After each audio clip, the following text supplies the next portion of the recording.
we can focus more on manual transmissions. Which one would you rather focus on? We'll talk about both, but we're going to put most of our attention on whatever you talk about first.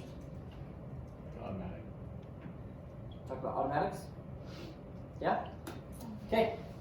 Then that puts us here. Anybody know what that is?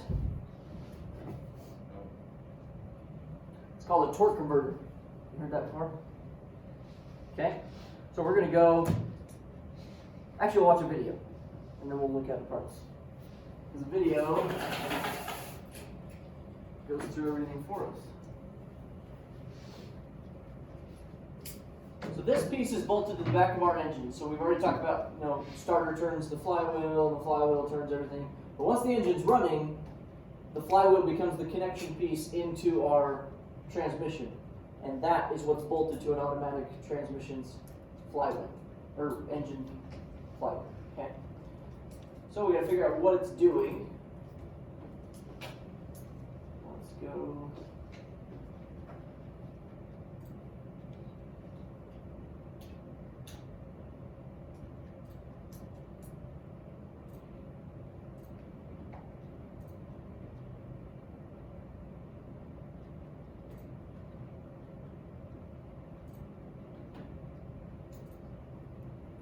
This right here Looks is just like a this, by the way. torque converter out of an automatic transmission.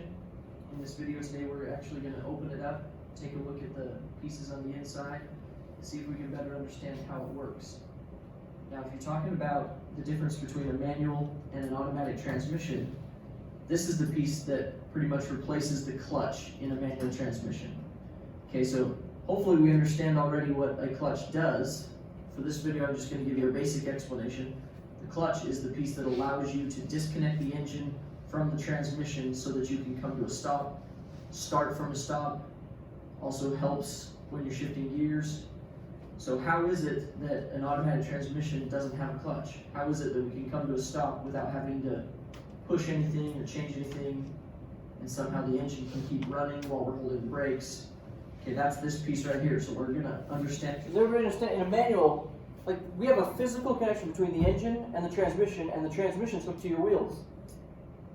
So when I come to a complete stop, if everything's connected, what does that mean the engine has to do? Stop. But that would suck if every time you came to a stop, your engine had to shut down, right? So in a manual, it makes sense that when I come to a stop, I push in the clutch and I disconnect the engine from the transmission so the engine can keep running even though everything else is stopped. So in an automatic transmission, how is it that nothing got disconnected, but yet my engine's still running and my wheels are stationary? And that's where this is going to come in, okay?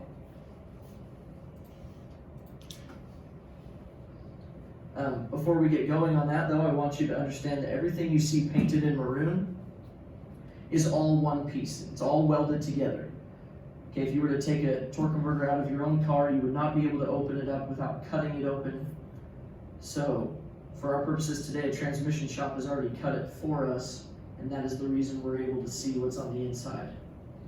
Okay, so since this is all one unit painted in maroon, you'll see that back here on the back, this is where the torque converter bolts to the flex plate, or in other words, where it connects to the engine. So if the engine is rotating, everything you see in maroon will be rotating with it. That's really important to understand, because when I take this top piece off, we need to understand what will be rotating with the engine. Okay, so now let's take off this top piece. And again, remember, this has been cut for us. We're going to flip it over, and this is what it looks like on the inside. This piece right here is called the impeller, also known as the pump. And all these fins are welded to the inside of here. So if this piece is moving, which we learned moves with the engine, that means these fins, or this fan, is rotating. Okay? Now sitting directly across from it, we're going to skip this piece for a second. Sitting directly across from it is another set of fins. Okay? And when I say directly across, I mean they're really close to each other. So if I bring this back together, this thing is sitting right here, okay? Not touching, but sitting very, very close.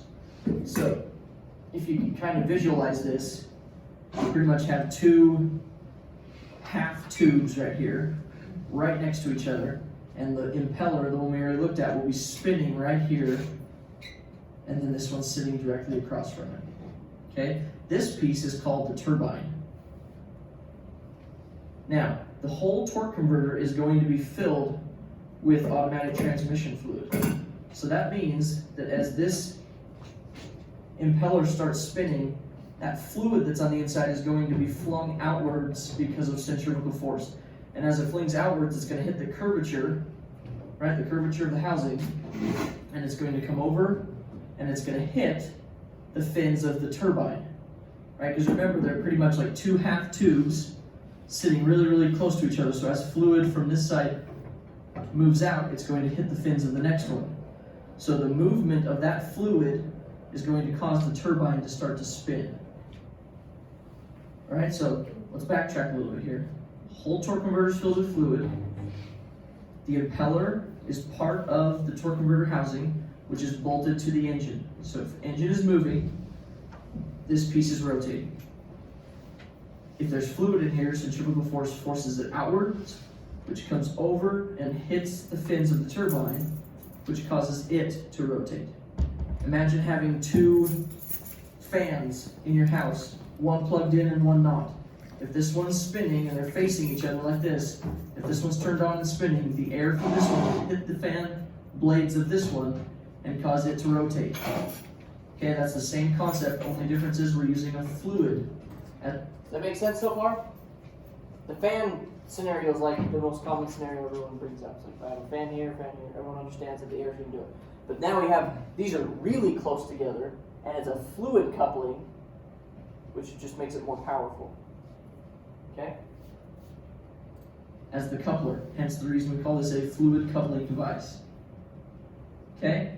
Now, this piece is not actually connected to anything on the inside of the torque converter. Rather, it is connected right here through these splines to the input shaft of the transmission, which is coming in through the front of this piece, right? So the input shaft's going through here, coming through here, and splining to this. So as the velocity of that fluid picks up, right, it becomes more turbulent, this thing is going to spin, which is in turn going to rotate the input shaft of our transmission for us.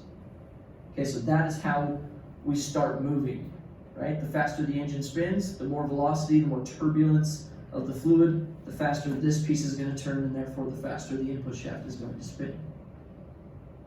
Hopefully that makes sense. Okay, now, how is it that we're able to come to a stop then if this is all moving? Well, if I hold the brakes, or if I come to a stop, I will therefore be holding the transmission still, which will be holding this input shaft still. So if I hold the input shaft still and I stop this thing from rotating, does that mean this piece over here has to stop rotating? And the answer is no, because there's no physical connection between the two, it's just a fluid connection. So will the fluid heat up and get hot? Yes. But can we stop and go without having to disconnect anything? Yes. Okay, so that is how the torque converter is able to do that. Alright, so now what we need to do is we need to go over this piece that we took out of the middle. But before we do that, I want you to understand that in early automatic transmission designs, that piece did not exist. And so what they ran into was, after the fluid got this turbine moving, it would come down off the center part of the fins and come back and hit the impeller in such a way that it would actually slow the impeller down and cause it to have to work harder in order to move the vehicle. And so what this did is it killed fuel economy and caused for poor acceleration. So then they designed this piece, and this piece is called the stator. And the stator's purpose is to redirect the fluid off of the turbine in such a way that it comes back to the impeller and actually boosts it, right? Actually helps with the fuel economy, helps with the acceleration. Okay, so that's why you see these fins that are kind of opposite direction of all the fins off of these two. And this piece is separated by these little bearings called Torrington bearings. There's little tiny needle rollers on the inside. And so one sits there and separates it from here, right? And then there's another one right here to separate it from the impeller. Okay, so none of them are actually connected. Again, it's all a fluid company. Now, this stator serves a very special purpose because we only want it to help accelerate when we're accelerating. We don't want it to help accelerate when we're trying to cruise because that's going to make our engine have to labor more. It's going to make it be working when it doesn't need to be. So what they've rigged inside of here is a one-way clutch. Okay, you can kind of see in this video that this inner hub right here is not actually connected to here. It's its own piece. And so I can rotate this in one direction, but when I try to rotate it the opposite way, it's locked. I can't rotate it. So again, one-way clutch, it allows it to move in one direction, but not the other. So when we are in acceleration, right, when we're at low speed, high RPM, and we're trying to really get going, what this will do is it will lock into place, and the fins will sit just right to redirect that fluid and help this impeller. But then when we start cruising and both the turbine and the impeller start spinning about the same speed, what will happen is this will kind of just freewheel on the inside and not do anything. Now that's important to understand because sometimes those one-way clutches can go bad and they can either get stuck permanently, which would cause you to be ultimately trying to accelerate all the time. So your symptoms on your car might be that you accelerate fine from a stop, but once you start cruising, it's like your engine is working just to cruise, right? So that could be the cause of that. Or it could get ruined in a way where the one-way clutch never locks. And in that case, you're gonna have really poor acceleration, right? You're gonna really have a hard time getting up to speed, but once you're up to speed, it'll seem like normal. Okay, so that's something important to understand there. Other things that can go wrong in here, these bearings can obviously go bad too, and they're gonna cause quite a loud noise that you're gonna be dealing with. Okay? Now there's one more piece we need to go over, and it's at the very back of this unit. So we're going to take the stator off. We're going to take the turbine off.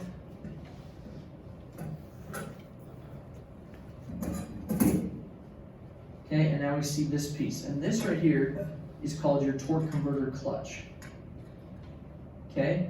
Now the torque converter clutch, its job is to lock the turbine to the housing when you reach cruise speeds so that your engine doesn't have to keep working to cruise, right? If you go back to our image of our two fans, right? Get in your head, those two fans that we have in our house, one's turned on, one's plugged in, the other one's not, right? If I set these right next to each other, will they ever reach the exact same speed as each other? And probably not. They might get within 80, 90% of each other, but ultimately this one will never spin the same speed as this one. But once they get really, really close, if we had a way to just lock them together, we could save energy loss, right? Save that energy. So that's what this thing is doing. When these two pieces, when the turbine and the impeller start getting really close to the same speed, and you're not trying to accelerate anymore and you're cruising, what we're going to do is we're going to engage this torque converter clutch, which is going to lock. You can see how it's got these splines right here. It's going to lock the turbine to the housing back here so that they spin as one unit. And then if you were trying to pass someone on the freeway really quick, it would just disengage it so that you can start accelerating again. Okay, so you can see it's got some springs in order to cushion that application. I showed you the splines already, so that's how it hooks to the turbine. And then back here, here's the clutch lining material, and it's going to engage against the back of the housing right here. Okay, so again, this is why it's so important to remember that everything in maroon was one piece, because if I lock the turbine to the back part of this housing, you need to understand that the housing is all welded together and the impeller is on the housing over here, so therefore the whole unit is locked as one piece. Yeah. Now the last. What do you think of that? Lot to take in, isn't it? It's a genius design. The torque converter inside, I mean, that's like, I mean, there's a lot more to automatic transmissions, but this is our main piece. Like, this is the piece that's going to allow us to come to a stop, change gears, all that kind of stuff without having to let go or disconnect anything. So is there any questions on this? Yeah. When you said the bearings are like, since they have the potential to go bad, what would you do in there? What I do? Yeah, like would you just replace the whole? You have to get a whole new torque converter. Yeah. And it's pretty obvious sound. I mean, it's a loud bearing sound. You'll hear it coming. I mean, if it's a rear-wheel drive vehicle, that transmission's right there, right to the right of you. If you hear sounds coming from down there, there's other possibilities, but it could definitely be this. Yeah, but they're not that common. I mean, I've never had one come into the shop, so, but it can happen. Other questions?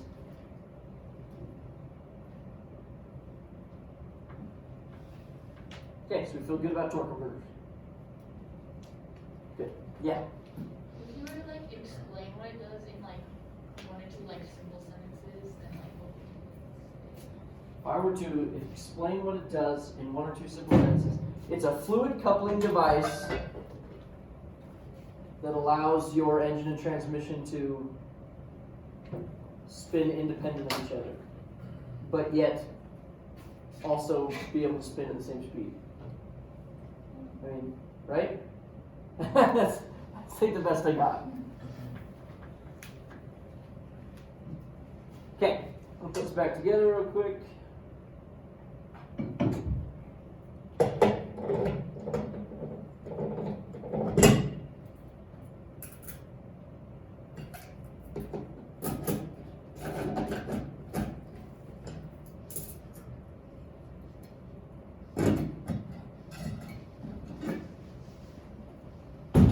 Alright, now let's talk about the transmission. So, an automatic transmission is unlike anything you've ever seen. Let me show you what a manual transmission looks like real quick. This is the inside of a manual transmission. And it looks like what you'd expect, right? It's a bunch of gears. Okay? Automatic looks nothing like that. So let's look at just an image of a cutaway automatic transmission.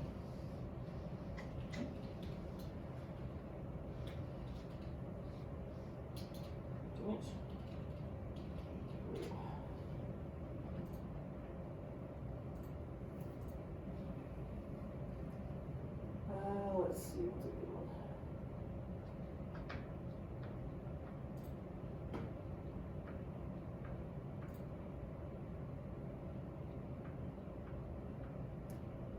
So, a little different, isn't it? Looks very, very complicated. And that's because it is. It's very complicated. It's very complex. It's a genius design, okay? And it works not on the principle of just gear-to-gear contact like this one does. It works on the principle of hydraulics. Okay, so there's a couple different things we need to learn about. First, right here, there's 1, 2, 3, 4, 5 of them in this transmission. And what they are clutch packs. They're combinations between steel discs and friction material, steel disc, friction material, steel disc, friction material, steel disc, friction material. My bad. Okay? So you can see they're just stacked together. Now, when they're not pressurized at all, they slip against each other. That's what the transmission. That's one of the best parts about transmission fluid, is it allows things to slip, but it also allows things to be very grippy when I need them to. So the transmission fluid is in there for a lubricant. It's also in there to help the friction material grab. And when I'm ready, it's squeezing them together with hydraulic force. When they get squeezed, whatever the friction is connected to and whatever the disc is connected to are going to be locked together. So I got 5 clutch packs in this transmission that are going to be grabbing and letting go and changing things. And so there's got to be something in charge, and that's what the computer is going to be doing. The computer is going to be turning something on, which is going to route fluid to this clutch, and then I want to shift. It's going to route fluid to another clutch, and then it's constantly just changing where the fluid's going. So already we know that the torque converter's number one most important thing is the fluid, and the rest of your automatic transmission's most important thing is also the fluid. It does not work without the transmission fluid. The next thing we need to look at are these. Right? There are gears in there, but they look very different from the gears that we're used to. They're called planetary gears. Okay? They look like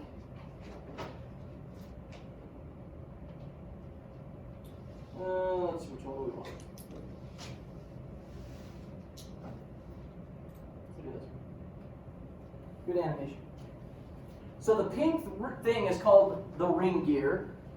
The blue one, or the blue thing, notice it's connecting all three of the green gears together. So the blue and green combined are called it's called a planetary carrier. And then the yellow thing in the middle is called the sun gear. So just think, it's planets that go around the sun, and then there's a ring gear on the outside. This small gear combination, which I wish I had one up here, but I don't, is only like this tall and this big around. It takes up very little space. But this thing by itself has the capability of coming up with 8 gear ratios all by itself. And here's how it does it.